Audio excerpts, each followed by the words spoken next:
ავტობაზრობა და ეს აუცილებელია ქალაქ გარეთ.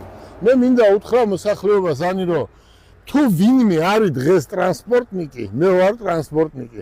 მე ვიცი როგორ უნდა განვიტირთოს ქალაქი. აბა რატო ვარ თურქეთის საპატიო მოქალაქე? ან დუბაის. ხო? იქ ლექსებს კი არ ვკითხულობ. მსგავს საკითხებს ვაკეთებ. რა თქმა უნდა, მე შემიძლია რომ აქ ბაზრობის შემდეგ ეს ავტომობილები სადღაც რო აყენია ყველა წამოა და დადგება ავტობაზრობაზე გასაყიდად. ეს არის აქ არიან წვილი ბიზნესმენები, რომლებსაც მოყავთ 2, 5, 10, 20 ავტომობილები, აქ გაყიდიან და აქ ნომრებსაც მისცემენ. სრული მომსახურებას შევთავაზებთ? ნომრებსაც მისცემენ, გარანტიას მისცემენ და ესე შემდეგ. კაფე იქნება, აქ ბავშვებისთვის სავარჯიშო იქნება.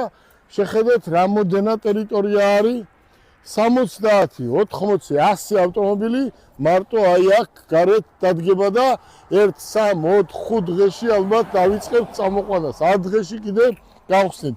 კიდევ ერჯერ თელ აჭარის პატრულს დიდი მადლობა მინდა გადაუხადო. დღესაც მოგვაკითხეს რამე პრობლემა ხო არ არის. ეს ჩვენთვის არის სტიმული, ხო? აქაური აჭარის მთავრობამაც ბევრჯერ მოგვაკითხა და რა ვიცი, აბა, აი ზუსტად ესე უნდა იყოს მიდგომა, ხო? ხო, არაფერში არ დავხმარებია ჩვენ, მაგრამ ის მოკითხვა, როგორ ხართ, რამე პრობლემა ხო არ არის, ჩვენთვის არის ძალიან მაგარი სტიმული. თელ აჭარის მოსახლეობას დიდი მადლობა მინდა გადაუხადო. არასდროს პრობლემა არ მქონია და ღმერთმა თნას რომ რამე პრობლემა მქონდეს. ანი ხარ კმაყოფილი? მე კმაყოფილი ვარ და ბედნიერი ვარ, რომ წილად ხვდა ის ბედნიერება, რომ აჭარის მათე მოტორსის დავწავოთ ინტრიგად დანარჩენი ყველაფერი და ანი როგორც კარგად ხელმძღვანელობს ქუთაისში, ისევლე ქუთაისიდან აკონტროლებდეს იქნება და ხშირად იქნება აქ ჩათვალე თვეში 5 და 6 დღე აქ იქნება რომ ამასაც მეაქციოს ყურადღება და ეს ცენტრი ხვალიდან ალბათ საბარდება ანის.